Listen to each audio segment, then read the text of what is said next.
गुजरात के मुख्यमंत्री और बीजेपी के पीएम पद के अघोषित उम्मीदवार नरेंद्र मोदी ने आज प्रधानमंत्री मनमोहन सिंह को खुली चुनौती दे डाली।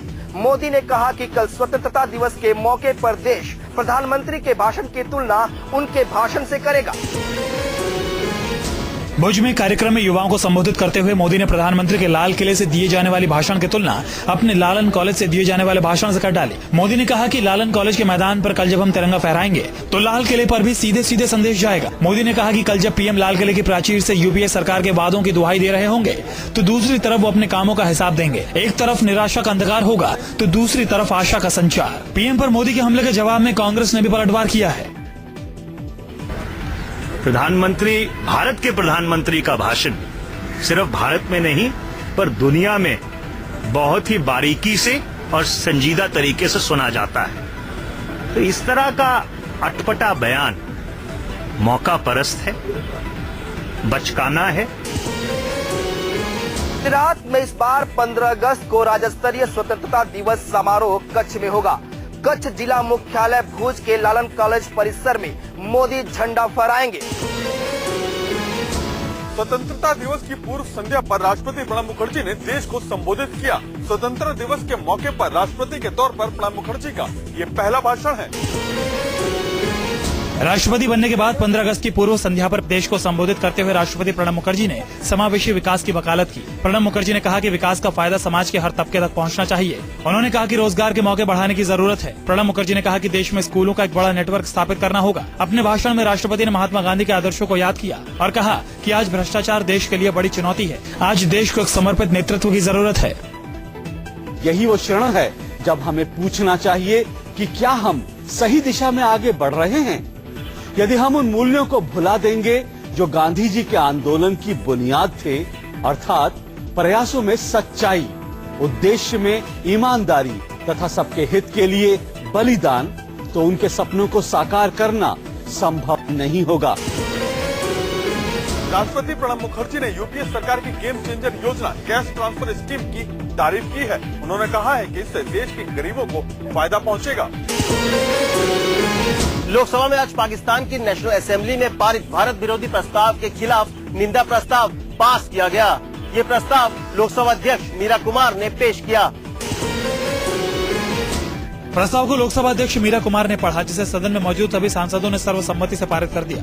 कश्मीर को भारत का अभिन्न अंग बताते हुए लोकसभा में आम राय से प्रस्ताव पास हो गया। गौरतलब है कि कल ही पाकिस्तान ने नेशनल असेंबली में भारत के खिलाफ प्रस्ताव पास किया था। भारतीय जनता पार्टी के नेता रविशंकर प्रसाद ने इस मामले को उठाते हुए सरकार से पाकिस्तान के खिलाफ प्रस्ताव लाने और उसे पास कराने की मांग की थी।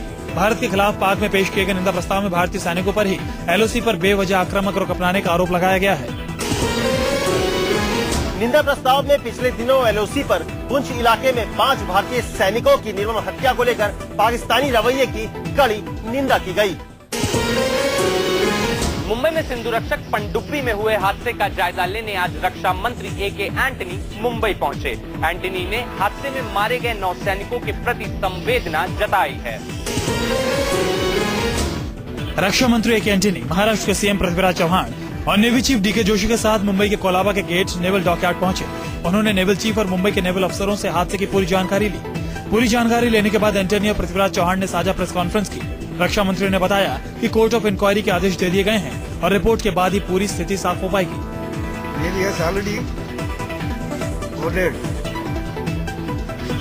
Board of inquiry board will go into all details about the incidents. रक्षा मंत्री के बाद नेवल चीफ डी.के. जोशी भी मीडिया से मुखातिब हुए। जोशी ने कहा कि आईएनएस सिंधु रक्षक में 2 धमाके हुए थे। पहला धमाका छोटा था और इसी धमाके की वजह से बड़ा धमाका हुआ। नेवल चीफ के मुताबिक पनडुब्बी में कुल 18 लोग मौजूद थे, जिसमें से 3 अफसर और 15 सैनिक थे। At the moment of the incident, only the submarine's duty watch was on board. That comprised of 3 officers and 15 sailors. Naval chief DK. Joshi के मुताबिक धमाके की वजह का अभी तक पता नहीं चल पाया है। बोर्ड ऑफ इंक्वायरी की 4 हफ्ते बाद आने वाली रिपोर्ट में धमाके की वजहों का पता चल पाएगा। मुंबई में नौसेना की पनडुब्बी INS सिंधुरक्षक में विस्फोट के बाद लगी आग ने कई सवाल खड़े कर दिए हैं। आग लगने की घटना की जांच के लिए बोर्ड ऑफ इंक्वायरी के आदेश दे दिए गए हैं। मुंबई में नौसेना की पनडुब्बी में लगी आग के बाद कोलाबा स्थित डॉक यार्ड को नौसेना ने सील कर दिया है। मीडिया तक को वहां जाने की इजाजत नहीं है। अभी ये साफ नहीं हो पाया है कि INS सिंधुरक्षक में आग की सही वजह क्या है। आग दुर्घटनावश लगी है या फिर आग के पीछे साजिश है। हादसे की जांच के आदेश दिए गए हैं। हालांकि आग की सूचना के तुरंत बाद बॉम्बे पोर्ट ट्रस्ट समेत मुंबई के सभी सामरिक संस्थानों को अलर्ट कर दिया गया है। गौरतलब है कि रूस से 3 महीने पहले ही नए साजो सामान से लैस होकर ये पनडुब्बी आई थी। इस मामले की पूरी जानकारी रक्षा मंत्री ए के एंटनी ने प्रधानमंत्री मनमोहन सिंह को दे दी है। I'm going to Mumbai to see and get the details there. So, grace lost to all of us. It is tragedy in the recent time. I feel sad about that. I feel sad about also those Navy personnel who lost their lives. बीते कुछ समय में मुंबई के नौसेना dockyard में ये पहली घटना नहीं है। इससे पहले भी जनवरी 2011 में INS बिंदगिरी में आग लग गई थी। लोकसभा में आज सभी राजनीतिक दल अति विशेषज्ञता वाले मेडिकल और इंजीनियरिंग कोर्स में दाखिले के मसले पर एकजुट दिखाई दिए।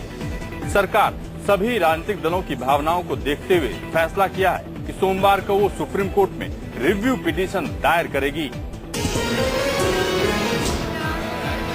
लोकसभा का सत्र आज सुबह 11 बजे जैसे ही शुरू हुआ, आरक्षण के मुद्दे पर सभी दलों ने हंगामा कर दिया। समाजवादी नेता मुलायम सिंह ने तो यहाँ तक कह दिया कि अगर सरकार एम्स जैसे संस्थान में आरक्षण लागू नहीं होता है तो हालात बेकाबू हो सकते हैं।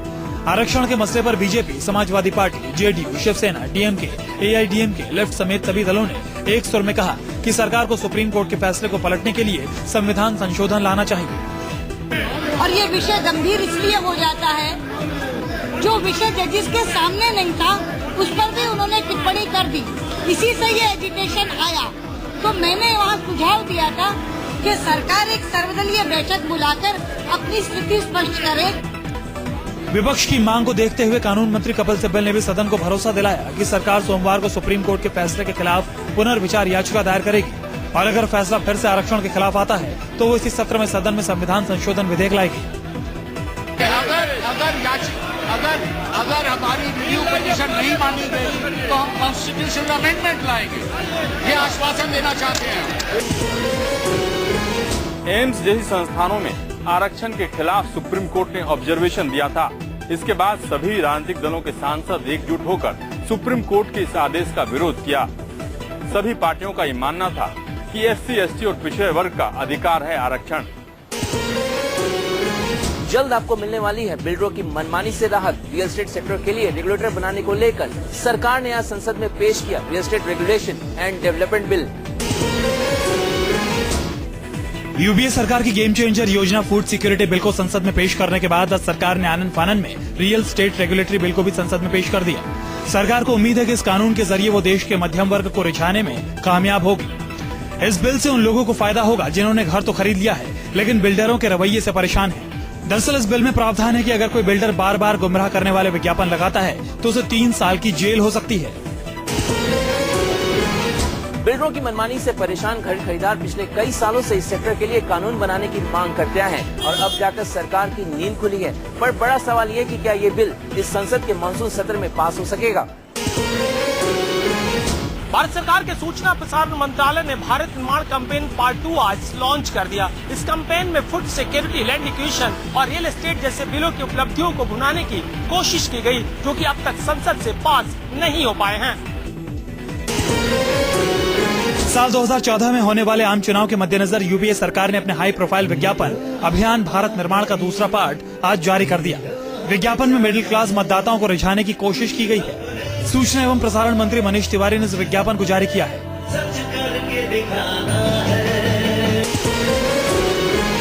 सरकार का मानना है कि वो इन बिलों के जरिए अपने मंशा को लोगों के आगे जाहिर कर रही है और इधर विपक्ष से उम्मीद करेगी कि इन बिलों को देश हित में, पार्टी हित से ऊपर रहकर पास कराने में सरकार की मदद करें।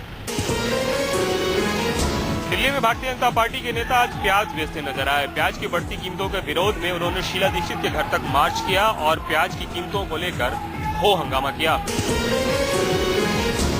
आम लोगों के आंसुओं के बीच सियासी पार्टियां प्याज की आसमान छूती कीमतों पर आंसू बहाने लगी है। दिल्ली में सियासी बढ़त हासिल करने के लिए बीजेपी ने सीएम शीला दीक्षित के खिलाफ प्याज की बढ़ती कीमतों को लेकर प्रदर्शन किया। प्याज की बिक्री के लिए बाकायदा 3 बुग्गी गाड़ियों में प्याज डालकर दिल्ली के नेता शीला दीक्षित के घर की तरफ निकले। गले में प्याज की माला डाले बीजेपी कार्यकर्ता बीजेपी अध्यक्ष विजय गोयल की अगुवाई में डॉक्टर हर्षवर्धन और आरती मेहरा के साथ सीएम शीला के घर पहुँचे। अगर ये प्याज ही 80 से 100 रुपए किलो है तो खाली शीला जी का नारा बार बार देती हैं कि 12 रुपए किलो, 5 रुपए में थाली, 12 रुपए में थाली, 2 रुपए में थाली।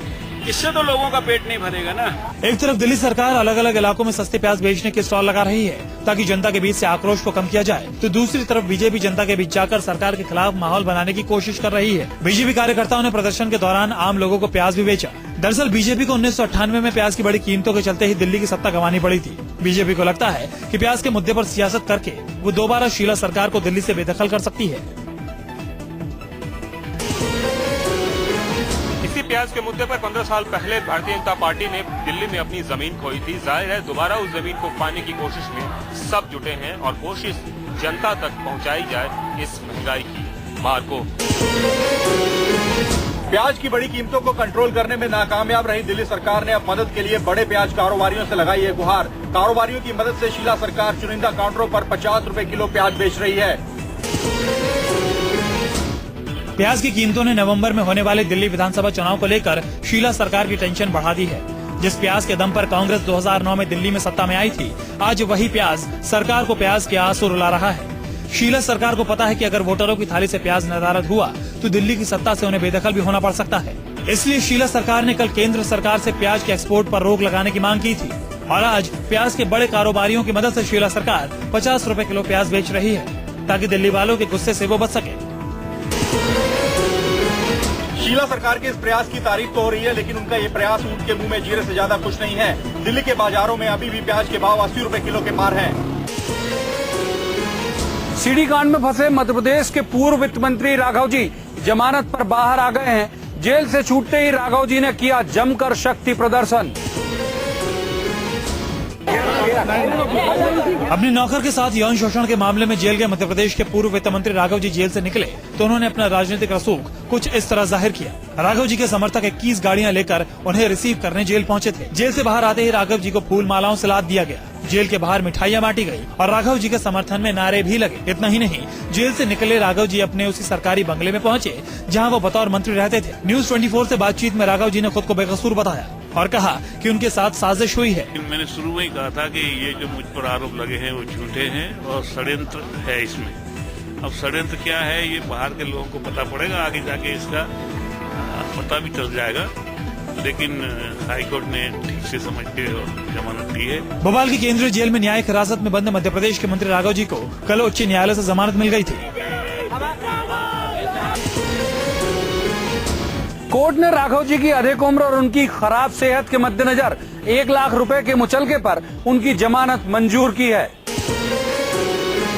महाराष्ट्र के जलगांव में महापालिका चुनावों को लेकर सरगर्मी अपने पूरे शबाब पर है, लेकिन लोगों के होश तब उड़ गए जब एक महिला प्रत्याशी ने जिलाध्यक्ष को जड़ दिया सरेआम थप्पड़। जलगांव के कांग्रेस जिलाध्यक्ष सलीम खान का गाल और महापालिका चुनाव के उम्मीदवार कस्तूरबा बाई का थप्पड़। ये चौंकाने वाली तस्वीर है जलगांव की। इन दिनों जलगांव में महापालिका चुनाव के चलते सियासत पूरे रंग में है। खबर के मुताबिक महिला अपनी शिकायत लेकर जब मीडिया के सामने आई तो मामले को शांत कराने कांग्रेस जिलाध्यक्ष अपने समर्थकों के साथ पहुंच गए। नेताजी के बर्ताव से गुस्साई महिला ने पहले तो नेताजी का कॉलर पकड़ लिया और फिर एक जोरदार थप्पड़ जड़ दिया। इस महिला का कहना है कि उसे टिकट देने के बदले 2500 रुपए की मांग की गई और बाद में उसे वार्ड 4 का टिकट न देकर वार्ड 5 का टिकट दे दिया गया। कांग्रेस को अनुशासन का पाठ पढ़ाने वाले राहुल गांधी लाख कोशिशें कर लें, लेकिन पार्टी के भीतर अनुशासन की ये तस्वीर हर सवाल का जवाब अपने आप ही दे देती है। आजादी की जश्न में खलल डालने की आतंकवादियों की धमकी को देखते हुए देश भर में सुरक्षा के इंतजाम पुख्ता कर लिए गए हैं। स्वतंत्रता दिवस की पूर्व संध्या पर देश भर में चप्पे चप्पे पर सुरक्षा बल तैनात हैं। उत्तर प्रदेश की राजधानी लखनऊ में चप्पे चप्पे पर जवानों की नजर है। हर आम और खास की चेकिंग की जा रही है। पूरे लखनऊ को छावनी में तब्दील कर दिया गया है। आतंकी हमलों की आशंकाओं के बीच सुरक्षा बल पैनी नजर बनाए हुए हैं। अहमदाबाद में सुरक्षा के अभूतपूर्व इंतजाम किए गए हैं। कोने कोने में हथियारों से लैस जवान तैनात हैं। गुलाबी नगरी जयपुर में भी जवानों की मुस्तैदी है। हर आदमी की बारीकी से चेकिंग की जा रही है। सभी पब्लिक प्लेस पर सुरक्षा बढ़ा दी गई है। काफी तादाद में जवान तैनात कर दिए गए हैं। असम की राजधानी गुवाहाटी में स्वतंत्रता दिवस की तैयारियों के बीच सुरक्षा के पुख्ता इंतजाम किए गए हैं। सीसीटीवी कैमरों की नजर भी बनी हुई है। पुलिस का दावा है कि ऐसी तैयारी सिर्फ गुवाहाटी में ही नहीं बल्कि पूरे असम में की गई है। भारत नेपाल सीमा पर जवानों की खास नजर बनी हुई है। देशी विदेशी आने जाने वाले सभी लोगों की चेकिंग की जा रही है। लोगों की माने तो पहले कभी इस तरह की सुरक्षा व्यवस्था नहीं की गई थी। विदेशी यात्रियों में भी सुरक्षा व्यवस्था से काफी खुशी है। पाकिस्तान की नापाक करतूतों को देखते हुए सुरक्षा एजेंसियां किसी तरह की चूक नहीं करना चाहती, इसीलिए हर शहर को अभेद किले में तब्दील कर दिया गया है। आंध्र प्रदेश के बंटवारे के मुद्दे ने तिरुपति बालाजी के दर्शनों की ख्वाहिश रखने वाले भक्तों की मुसीबतें बढ़ा दी है। बंटवारे के विरोध में बस चालकों ने हड़ताल कर दी, जिसके चलते 500 से भी ज्यादा बसें बस डिपो में ही खड़ी रही। भक्तों की भीड़ से सराबोर रहने वाली तिरुपति बालाजी में इन दिनों सन्नाटा पसरा हुआ है। विश्व प्रसिद्ध बालाजी मंदिर में जहां हर दिन 50,000 से ज्यादा श्रद्धालु दर्शन को पहुंचते हैं, वहां बमुश्किल 10 से 15,000 भक्तों को ही दर्शन का मौका मिल पा रहा है। दरअसल अलग तेलंगाना बनाने का पूरे आंध्र प्रदेश में करीब 1.25 लाख कर्मचारी विरोध कर रहे हैं, जिसमें बस ड्राइवर भी शामिल हैं। इस हड़ताल की वजह से तिरुपति से तिरुमाला मंदिर तक जाने वाली तकरीबन 1500 बसें जहां तहां डिपो में ही खड़ी हैं। गौरतलब है कि तिरुपति से तिरुमाला के बीच दुर्गम पहाड़ियों के बीच का सफर 14 किलोमीटर है। यहाँ तक पहुँचने के लिए खास तौर पर प्रशिक्षित ड्राइवरों को नियुक्त किया गया है, लेकिन हड़ताल की वजह से सारी बसें डिपो में ही खड़ी हैं।